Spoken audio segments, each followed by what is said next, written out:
જનતા પાર્ટીના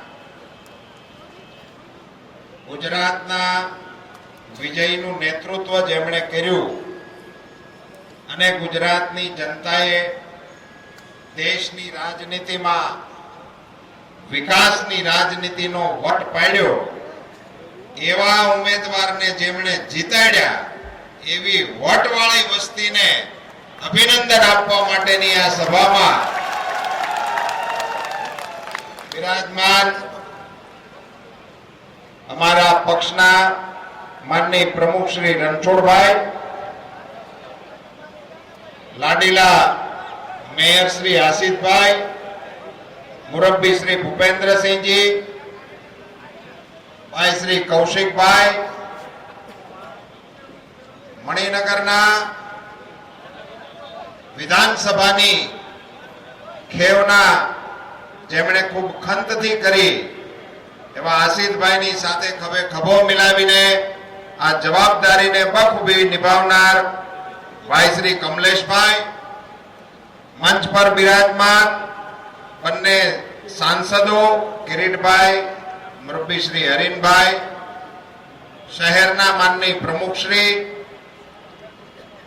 આ વખતની નરેન્દ્રભાઈની ટીમમાં ચૂંટાયેલા સૌ માનનીય ધારાસભ્યશ્રીઓ, શહેરના સૌ પદાધિકારીઓ, વિશાળ સંખ્યામાં ઉપસ્થિત આપ સૌ વડીલો, માતાઓ, બહેનો, યુવાન દોસ્તો, મિત્રો, આ વખતે આપને અભિનંદન આપવા માટે મારા પૂર્વ વક્તાઓએ જે રીતે આપને અભિનંદન આપ્યા છે એ બધામાં મારો સૂર પુરાવું છું,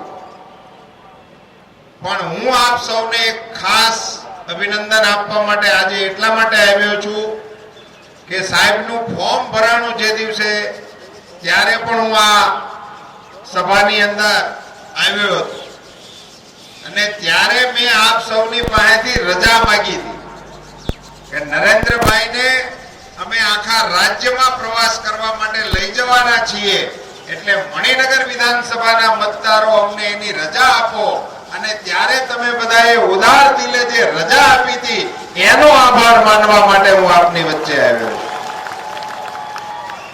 મિત્રો, ફાયદો એવો થયો કે તમે રજા આપી તે નરેન્દ્રભાઈના વરદ હસ્તે આખા રાજ્યના કોંગ્રેસીઓને સાફ કરવાની અમને ખૂબ મજા આવી. નરેન્દ્રભાઈએ મિત્રો ગુજરાતના રાજનીતિમાં પહેલી વખત એક જગ્યાએથી ભાષણ કરે 50 ઠેકાણે દેખાય એવું કર્યું. એક આરે 50 જગ્યાએ નરેન્દ્રભાઈની સભાઓ હાલતી હોય, 50 જગ્યાએથી અમને ફોન આવતા હોય કે અહીંયા નરેન્દ્રભાઈની સભા હાલે છે. મિત્રો, આ કોંગ્રેસ વાળાને સમજાણું જ નહીં શું થયું છે, અડધો અડધ ઉપર થઈ ગયું. મિત્રો, કોંગ્રેસ પાર્ટી ગુજરાતમાં ચૂંટણી લડી અને હવે તો એના ઘણા બધા વિશ્લેષણો શરૂ થઈ ગયા છે, પણ ગુજરાતમાં નરેન્દ્રભાઈ મોદીને ગાળો આપીને જીતવાનો જે કોંગ્રેસનો મનસૂબો હતો એની ઉપર ગુજરાતની જનતાએ જે પોતાનો વિરોધ રખાયો છે, મિત્રો, એ ગુજરાતની ગરિમાને છાજે એ પ્રકારનો વિરોધ આપણે વ્યક્ત કર્યો. સમજ્યા હિને વિનાના નરેન્દ્ર મોદી વાંદરા જેવો છે ને એવું બધું કહેવાય. અને નરેન્દ્રભાઈને વાંદર જેવું કીધું, એમને ગુસ્સો આવવાને બદલે નરેન્દ્રભાઈએ એમ કીધું કે હું આ ગુજરાતની રામ જેવી જનતાનો હનુમાન છું. હનુમાનજીએ છાતી ચીરી હતી, એમાંથી રામ અને જાનકી દેખાણા હતા. નરેન્દ્રભાઈ એમ કીધું હું છાતી ચીરું તો મારામાં 6 કરોડ ગુજરાતીઓ દેખાય. હવે આ વાતને સમજ્યા એને વિનાના એમના માટેનો જે શબ્દ પ્રયોગો કર્યા, મિત્રો, દિલ્હીથી આવીને ગુજરાતના આવા લોકપ્રિય મુખ્યમંત્રીની માટે આવા ભાષણો કરવા એવી એને સલાહ જેણે આપી હોય એનો હું અંતઃકરણપૂર્વક આભાર માનું છું કે જેમણે, કારણ કે જ્યાંથી આવતા હતા એ મોટે ભાગે તો આનું લખેલું વાંચતા હતા, કારણ કે એમને કોઈને આમ સીધે સીધું બોલવાની ટેવ જ નથી. કારણ કે વડાપ્રધાન જેવી વ્યક્તિ એવું બોલીને ગયા કે ગુજરાતમાં પાણીની તંગી છે. 2012ની ચૂંટણી સભામાં ભારતના વડાપ્રધાન ગુજરાતની ચૂંટણી સભામાં એવું બોલે કે ગુજરાતમાં પાણીની તંગી છે, મારે નહોતા દાંત કાઢવા તો આવી જતા હતા. અત્યારે પાણીની તંગી, હવે અમને કોણ સમજાવે કે ગુજરાતે બહુ પાણીની તંગી ભોગવી છે. અમદાવાદથી પાણીની ટ્રેન રાજકોટ આવતી હતી, પણ એને ખ્યાલ નહીં કે આ બધા દિવસો જ્યારે ગુજરાતમાં હાલતા હતા ત્યારે રાજ્યમાં સરકાર કોંગ્રેસની હતી. એ વખતે આ પાણીની ટ્રેનો હાલતી હતી, પાણીની અછત હાલતી હતી. મનમોહનસિંહજી, તમને યાદ હોવું જોઈએ અને ખબર હોવી જોઈએ, અને ગુજરાતના કોંગ્રેસના આગેવાનોએ એમના કાનમાં કહેવું જોઈએ કે કોંગ્રેસના રાજમાં અમદાવાદથી પાણીની ટ્રેન ઉપડીને રાજકોટ જતી હતી, અત્યારે અમદાવાદથી દૂધની ટ્રેન દિલ્હી જાય છે. આવડો મોટો ફેરફાર, પાણીને બદલે દૂધ, અને એ દિલ્હીને. મનમોહનજી, તમે ચા પીવો છો અમારી ટ્રેન આવ્યા પછી.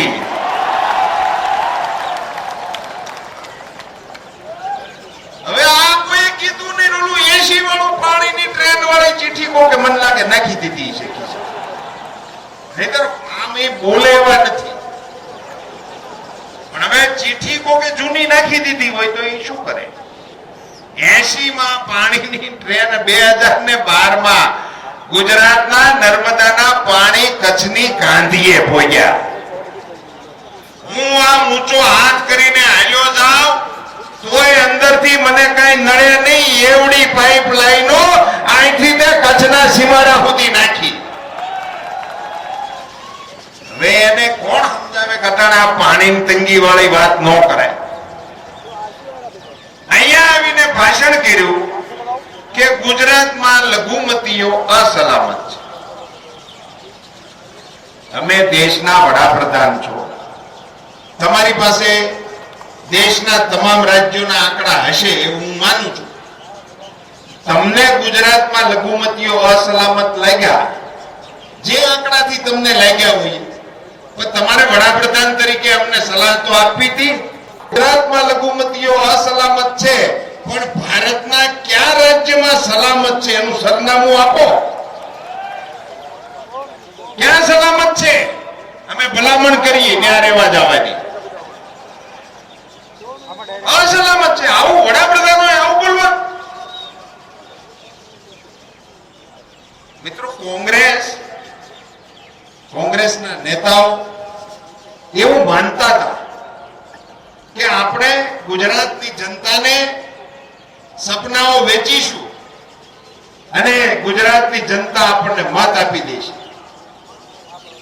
હરીનભાઈ પ્રતિક્રિયા આપીને કીધું ઘરનું ઘર વેચવા કહ્યું છે, પણ તમે ગુજરાતની જનતા પાસેથી એવી અપેક્ષા રાખો કે તમે કોઈ લાલચ આપો અને ગુજરાતમાંથી મત મેળવો. આવું વિચારવાનું કોંગ્રેસીઓ સાહસ કેમ કરતા છે એ હું નથી વિચારી. તમે તમારી પાસે 10 મુખ્યમંત્રીઓ છે, એકાદા મુખ્યમંત્રીનો દાખલો તો દેવો. તો હું આ નરેન્દ્રભાઈ મોદીનો દાખલો કાશ્મીર થી તે છેક તમિલનાડુ સુધી જઈને આપી શકું. તમારી પાસે એકાદા મુખ્યમંત્રીને કંઈક રજૂ કરવા હતા? તમારી હિન્દુસ્તાનની સરકારની તો કોઈ વાત કરવી હતી? અરે મનમોહનસિંહજી, તમારે દિલ્હીની તમારી સરકારની બે વાત કરવાની જરૂર હતી. એને બદલે દેશના વડા તરીકે તમે એવી વાત માંડી કે છોકરા ભૂખ્યા મરે, ગુજરાતમાં છોકરા ભૂખ્યા મરે. આ મુદ્દો બનાવ્યો કોંગ્રેસી. બોલો, હવે આ ચૂંટણી તો પતી ગઈ, પરિણામે આવી ગયું. હવે આપણે ગુજરાતની બહાર ક્યાંક જઈએ અને આ લોકોએ આખી દુનિયાને દેખાડ્યું, ત્યાં બધે સમાચાર પૂગ્યા કે ગુજરાતમાં છોકરા ભૂખ્યા મરે. એ આપણને પૂછશે નહીં કે ગુજરાત કેવું છે, ત્યાં છોકરા ભૂખ્યા મરે છે? ગુજરાતની માતાઓ માટે શું વિચારશે? ગુજરાતના મા બાપ માટે શું વિચારશે? ગુજરાત એવું રાજ્ય છે કે છોકરા ભૂખ્યા મરે છે, એને કોઈ કહેવા વાળું નહીં હોય કે ગુજરાતમાં આવી વાતો ના કરાય. અહીંયા તો હતાધારમાં અને જલારામ બાપાના વીરપુરમાં નગારે ઘા જીગીને 3 વખત હરિહરના હાથ પડે છે. કોઈ જમવા વાળા એમ બૂમ પાડે છે. ગુજરાતના નહીં, દેશમાં કોઈ ભૂખ્યા રહી જતા હોય તો પધારો મારા રાજમાં, રોટલા ખવડાવવા વાળાની તાણ નથી. ન્યા આવીને માંડી કથા લ્યો, છોકરા ભૂખ્યા મરે, મધ્યો. હું તો જે મલકમાંથી આવું છું ત્યાં તો કૂતરી વિયાઈને એને ગલુડિયા આવે ને એને શીરો ખવડાવવાનો રિવાજ છે. મળતું સાહેબ આપણી કોઈ છે જ ને, કેમ આણી કોઈ છે બાપુ કે લ્યો. હા, ઘણા તો અમેથી ક્યાં હોતે હોય ને, અમે તો બહુ જલસો કરતા નાના હતા. હવે જ્યાં ગલુડિયાને શીરો ખવડાવવાનો રિવાજ જે રાજ્યના સમાજ જીવનમાં હોય, ઈ રાજ્યમાં જઈને છોકરા ભૂખ્યા મરવાની વાત કરી. ધિક્કાર છે કોંગ્રેસીઓ તમને. અને આ તો જેદી હોંઘા હતી તેદી શીરો ખવડાવતા હતા. અટાણે તો નરેન્દ્ર મોદીનું રાજ છે. જેદી વીજળી અમારે ઘેરે આવતી નહોતી, આ ઈ જમાનાની વાત છે. હવે જાતી નથી, પેલા આવતી નહોતી, હવે જાતી નથી. આવડા મોટા ફેરફાર થઈ ગયા, એની કોઈ ચર્ચા નહીં, એની અંગેની કોઈ પ્રતિક્રિયા નહીં, અને આવડા મોટા ફેરફારની કોઈ નોંધ નહીં. ને આખું ટોળું રખીને રાખ્યું ગુજરાતમાં કે ગુજરાતમાં કોઈ થયું જ નથી. તમે કેવા માણસો છો? આવી રીતે હાવ ચૂંટણી લડાઈ, યાર અમને મુશ્કેલીમાં મૂક્યા તમે. દુશ્મનો દાના હોવા જોઈએ. મૂર્ખ મિત્ર કરતા દાનો દુશ્મન હારો. આમાં ગુજરાતને બદનામ કરવાના ધંધા કર્યા. દેશ વિદેશમાં ચૂંટણીમાં તો કમસે કમ ગુજરાતને તમારે બદનામ કરવાની શું જરૂર હતી? એ બદનામ કરીને મત માંગવાની કોશિશ કરનારી ગુજરાતને ગુજરાતના મતદાતાઓએ જે પાઠ ભણાવ્યો છે ને મિત્રો, એ ખૂબ યોગ્ય રીતે ભણાવ્યો છે. અને તોય હજી દિલ્હી વાળા એના નેતા એવું કે છે કે કોંગ્રેસ જીતી છે. બોલો, દિલ્હીના કોંગ્રેસના નેતાઓએ આ પરિણામને કોંગ્રેસ જીતી છે એવું ગણાવ્યું. ભગવાનને હું પ્રાર્થના કરું કાયમ આવા પરિણામ આવતા રહે અને કાયમી જીતે છે એવું કીધા રાખે. સમજતા છે એક આપણને તો મહાત્મા દે. આ રાજ્યમાં નરેન્દ્રભાઈ મુખ્યમંત્રી બન્યા એની પહેલા દવાખાને પોગતા પોગતા મોડું થવાના કારણે માણસો મરી જતા હતા. અને મરી જાય એનો તો વાંધો નતો, પાછા ત્યાં બેહવા જાય અને ઘેરે જઈને એવી વાતો કરે કે આ તો તૂટી એની કોઈ બૂટી નહીં, અંજળ થઈ રહ્યું, આપણાને એના લેણ દેણ થઈ રહ્યા, કાંઈ લેણ ને દેણ એક નહોતા થઈ રહ્યા, બધાએ અમારે ભરવા પડ્યા. આ પૂજ્યો નહીં દવાખાને, એમાં મરી ગયો. આની કોઈ ચર્ચા જાહેર રાજનીતિમાં ક્યાંય હતી નહીં. કોઈ લોકો પોલિટિશિયનોને પૂછતા નહોતા કે આ દવાખાને નથી પોગી શકતા, એમાં માણસો મરી જાય છે. આવી વ્યવસ્થા નહોતી. મિત્રો, આજે ગુજરાતની અંદર હવા 200 તાલુકા, 550 એમ્બ્યુલન્સ ઝપાટા કરે, 108 ડાયલ કરો, 10 મિનિટે તમારી સામે દેવદૂત જેવી ગાડી આવીને ઊભી રહે. ઇન્દ્રના દરબારમાં સાકો પડી ગયો. ઇન્દ્રએ કીધું જમરાજાને, પેલા તું 3 મહિનાથી આ ગુજરાતનો કોટા કેમ પૂરો નથી કરતો? એને તો દર મહિને ઉપાડી લેવાનું લિસ્ટ ઓલો મોકલે. જમરાજાએ કીધું હું મહેનત તો ઘણી કરું છું, પણ મારી પાસે સાધન એનું છે જૂનું પાડો. આ મોદીએ મૂકી છે 108 તે મારી પહેલા મૂકી જાય છે એટલે આ કોટા હમણાં નહીં પૂરો થાય. આવડા મોટા ફેરફારો થાય વહીવટી તંત્રને કારણે મિત્રો. અને હવે તો આ વસ્તુ એવી થઈ ગઈ છે કે ગરીબ માતા બહેનો જેમને આ અગવડતાને કારણે ઊંટ વૈદાનો ભોગ બનવું પડતું હતું, દીકરા મરી જતા હતા, માં મરી જતી હતી, એ પરિસ્થિતિનો ઉકેલ આવી ગયો. પૈસાની અગવડતાને કારણે છકડાવાળા દવાખાને જેને નહોતા લઈ જતા હતા એવી ગરીબ માતા બહેનો 108 ડાયલ કરે, દવાખાને પહોંચે અને એને તંદુરસ્ત બાળકની પ્રસૂતિ થયા પછી ઘેરે મૂકવા જવા હાટુની એ માતાઓને બાળક સાથે ઘેરે મૂકવા જવાની નવી એમ્બ્યુલન્સ ખિલખિલાટ. દેશના કોઈ રાજ્યમાં આવી વ્યવસ્થા નથી બેનો, કોઈ રાજ્યમાં આવી વ્યવસ્થા નથી. આવી એમ્બ્યુલન્સની માતાને ઘેરે પહોંચાડવા માટે રાજ્ય સરકારના તંત્ર તરફથી વ્યવસ્થાઓ, દવાખાને લઈ જવાની વ્યવસ્થા અલગ, દવાખાનાથી ઘેરે મૂકવા જવાની વ્યવસ્થા અલગ. હિન્દુસ્તાનની રાજનીતિમાં કલ્યાણના ફળ છેવાડાના માણસોને મળશે, પોગાડશું એવી વાતો કરનારા તો ઘણા હતા. આ પોગાડવાનું કામ ચાલુ ગુજરાતમાં થયું છે. દવાખાને પહોંચાડવાની અલગ વ્યવસ્થા, દવાખાનાથી ઘેરે જવાની અલગ વ્યવસ્થા.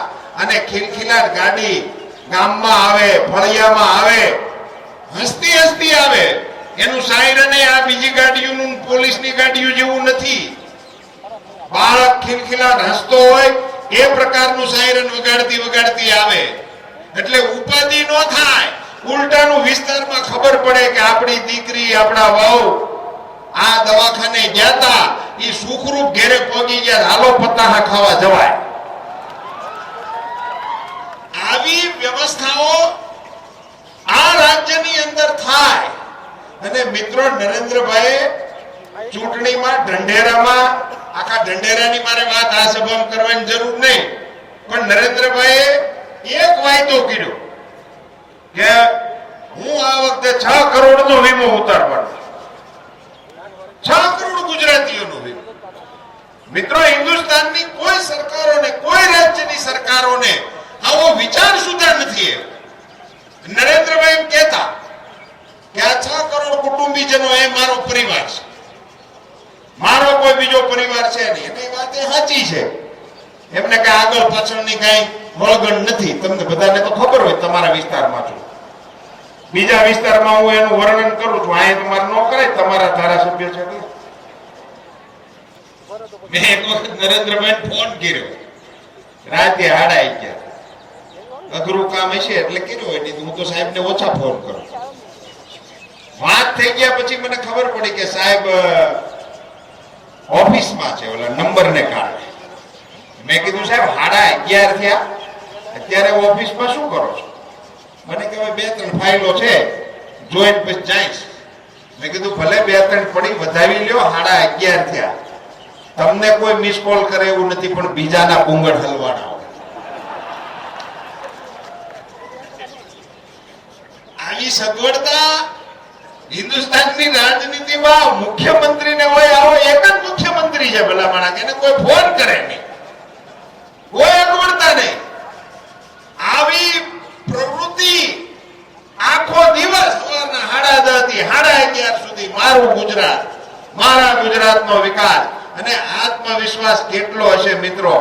ચૂંટણીની પ્રક્રિયા ચાલુ હતી ત્યારે અહીંયા દેશ વિદેશના ઉદ્યોગપતિઓને બોલાવીને વાઇબ્રન્ટ ગુજરાતના આમંત્રણની વ્યવસ્થાઓની વાત કરતા હતા કે 13મી જાન્યુઆરીએ ગુજરાતમાં પધારજો. જ્યારે તો ચૂંટણી ચાલુ હતી, એની સાથે એમનો આત્મવિશ્વાસ કેટલો. વાઇબ્રન્ટ ગુજરાતના નિમંત્રણો, એનું આયોજન, એક બાજુથી સરકારી રાહે ચાલુ અને બીજી બાજુથી ચૂંટણી ચાલુ. આટલી બધી આત્મવિશ્વાસ સાથે એ ચૂંટણી એટલા માટે લડતા હતા મિત્રો કે એમને એમના વિધાનસભા ક્ષેત્રના મતદારો ઉપર પાકો પાક્કો ભરોસો હતો. એ ભરોસાવાળા મતદારોનો આભાર માનવા માટે અમારી ઉપર આટલો બધો વિશ્વાસ હતો. નરેન્દ્રભાઈ નિશ્ચિતપણે આખા રાજ્યની અંદર ફરીને પોતાની વાત કોંગ્રેસના અપપ્રચારની સામે મૂકતા હતા. મિત્રો, કેવી કેવી ગંદી વાતો, કેવી કેવી અફવાઓની આંધી એને ચડાવવાની કોશિશ કરી. ચૂંટણીના માહોલની અંદર આ પ્રકારનો અપપ્રચાર પણ થાય. બોલો, આખી એક તો એજન્સી ઉતરી પાર્ટી તરીકે. ચૂંટણીઓ આ વખતે લડતા હતા, એ તો લડવા વાળા લડતા હતા, પણ એક આખો નવો ફિરકો પેદા થયો હતો કે અમે લડવાના નથી, અમે તો નડવાના છીએ.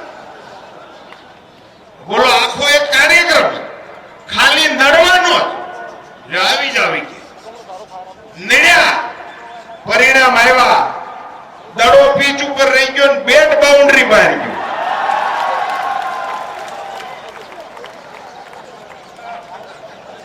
એને બધું દડો બારો જાય, દડો પીચ ઉપર પડ્યો, બેટ બાઉન્ડ્રી બહાર ઉભી.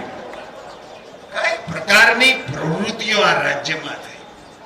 અને છતાંય મિત્રો, આટલી હલકતાઈ પછી પણ ગુજરાતનો ત્રીજી વખતનો હેટ્રિક કરેલો મુખ્યમંત્રી, એના સંસ્કારોની ઊંચાઈ જુઓ મિત્રો. સામે ચાલીને વડીલપણાને વધાવવા માટે એમને ત્યાં ઊંચાઈ કોને કહેવાય? રાજનીતિમાં ઊંચાઈ કોને કહેવાય? રાજનીતિમાં બાહુબલથી લડવાનું નહોતું. મતભેદો હોય, કાર્યક્રમોના વાંધા વચકા હોય, પોતપોતાની નીતિઓની ચર્ચા હોય, પોતપોતાની પાર્ટીના વિચારોની ચર્ચા હોય, પણ એ મતભેદોને સામે ચાલીને એક રાજનીતિની, એક રાજપુરુષની ઊંચાઈ ગુજરાતના મુખ્યમંત્રી તરીકે નરેન્દ્રભાઈને મેં જ્યારે ટીવી ઉપર આ દ્રશ્ય સાકાર કરતા જોયા, મિત્રો, આજે એ વિધાનસભા ક્ષેત્રના મતદારોને સલામ કરવાનું મન થાય છે કે તમે આવા ધારાસભ્યને ચૂંટીને આ એક રાજનીતિની ઊંચાઈ બતાવવાનું, આવા સંજોગોમાં બતાવવાનું. હજી તો થૂક ઉડાડવાના કાર્યક્રમો ચાલુ છે. એવા સંજોગોમાં આટલી બધી સહજતાથી જે માણસ વડીલપણાનો આદર કરી શકે, એ તો એ જનેતાના દૂધને સલામ કરવી પડે, એ માતાને સલામ કરવી પડે કે એમણે આવા સપૂતને આપણી વચ્ચે મૂક્યા છે. આ પ્રકારના દ્રશ્યો મિત્રો જે ગુજરાતની રાજનીતિમાં જોવા મળી રહ્યા છે. મિત્રો, ગુજરાતમાં ભારતીય જનતા પાર્ટીની સરકારનું હોવું એનો અર્થ શું? આ પરિણામો જે આવ્યા છે ને મિત્રો, એ નરેન્દ્રભાઈ જીતી ગયા છે એમ એનો પહેલો અર્થ થાય છે. ભારતીય જનતા પાર્ટી જીતી ગઈ છે, બીજો એનો અર્થ થાય છે. પણ એના સાચા અર્થો મિત્રો એવા પણ થાય છે કે ગુજરાતમાં શાંતિ અને સલામતી જીતી ગઈ છે. ગુજરાતમાં વિકાસનો વટ પડ્યો છે. મિત્રો, વિકાસની વાતો હાલતી હતી. વિકાસ કોને કહેવાય ને આ લોકો દેખતા નહોતા, માનતા નહોતા, પણ એને કોણ સમજાવે? અહીંયા અમારા ઉત્તર ગુજરાતના ચારણકા ગામમાં 6 મહિના પહેલા જો કોઈ માણસ પીવું હોય તો એ વગડામાં એને 10 મિનિટ ઉભો રાખવો અઘરો પડે. એવી પડતર અને બાવળિયા વાળી ખારાની જમીન હતી. હું એ વિસ્તારમાં ગયો તો અગાઉ માનની પ્રમુખશ્રીની કિસાન હિત યાત્રા નીકળી હતી ત્યારે ત્યાં એમની કોઈ સભા હતી. એની અંદર હું સંબોધન કરવા ગયો તો ની ગામની બાજુમાં અમે ચા પાણી પીતા હતા ત્યારે નાના આગેવાનોએ એવું કીધું મને કે અમારે અહીંયા 500 રૂપિયા વીઘો જમીન કોઈ લેવા વાળું નહોતું. 500 રૂપિયા વીઘો જમીન કોઈ લેવા વાળું નહોતું. મેં કીધું આટલી બધી સસ્તી હોય તો આપણે ક્યાંક જોઈ. એમ ખેડૂત રહ્યા ને એટલે તરત ઉતારનું મન બાવળીએ. એમ અમને જમીનનું કાંક ધ્યાનમાં આવે તો આપણને એમ થાય ભાવતાલ કરીએ. હવે 10 લાખે કોઈ વેચવા વાળું નથી. ₹500 કોઈ લેવા વાળું નહોતું, ત્યાં 10 લાખ રૂપિયા કોઈ વેચવા વાળું નથી. અને આ મિત્રો એક આ વિસ્તારની વાત નથી, આખું કચ્છ. ત્યાં જમીન કેવી રીતે વેચાતી હતી જાણો છો? હું એક જમીન અમારા ઓળખીતાએ લીધેલી, એને મપાવવા માટે હું ત્યાં ગયેલો એની હારે. ભચાઉ તાલુકાની અંદર અમે ગયેલા. ગામના તલાટી, સરપંચો, 2-3 આગેવાનો, જેનું ખેતર હતું ઈ ભાઈ, એ બધા 10-15 જણા એ સીમમાં ગયા. અમને દેખાડી કે આ ખેતર એનું છે. ત્યાં એક બોર હતો, બોરની પાસે એક ઝાડ હતું. ત્યાં ઉભા રહીને એને એમ કીધું કે હવે સામેના જે ઝાડ દેખાય છે ત્યાં સુધી હમણાં ખેડો, પછી આજુબાજુની વેચાશે ત્યારે આપણે શેઢા નક્કી કરશું. આ મેં ત્યાં ગામના આગેવાનોની હાજરીમાં મેં સાંભળેલી વાત છે. શેઢા કોઈ નાખવા તૈયાર નહોતું, જેટલી ખેડવી હોય એટલી એમને ખેડો. આ જ્યાં ભાવ હતા ત્યાં આજે 10 લાખ રૂપિયે જમીન, કોઈ વેચવા વાળું નથી. મિત્રો, હું સૌરાષ્ટ્રમાંથી આવું છું અને કેરી, એમાં કેસર એટલે તરત જ એની હારવાર તાલાળા જોડાય. કેસર એટલે તાલાળાની. કેસર એ અમારે છેક ધારીથી શરૂ થઈ જાય, નહીતર અમરેલીની ઉગમણી સીમેથી કેસર આવે. આ તાલાળાની કેસર હજી વાર છે, હજી ટાઢો પવન છે, વરસાદ નથી. આખું ટ્રેલર પૂરું થાય ત્યારે જ ફિલ્મ શરૂ થાય.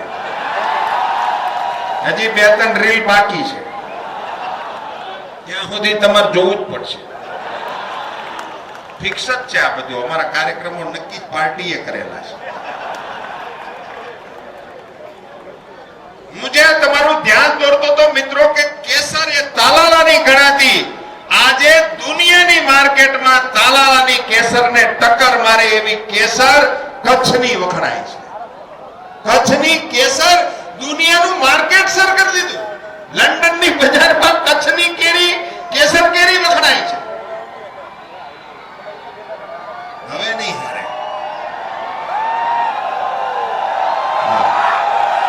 તમે જેમની રાહ જોતા હતા એ તમારી રાહ જોવાનો અંત આવી ગયો છે. આદરણીય નરેન્દ્રભાઈ આપણી વચ્ચે પધારી ચૂક્યા છે. આપણે એમનું જોશભેર સ્વાગત કરીએ. ભારત માતા કી, ભારત માતા કી. નરેન્દ્રભાઈ તુમ આગે बढ़ो, नरेंद्र भाई तुम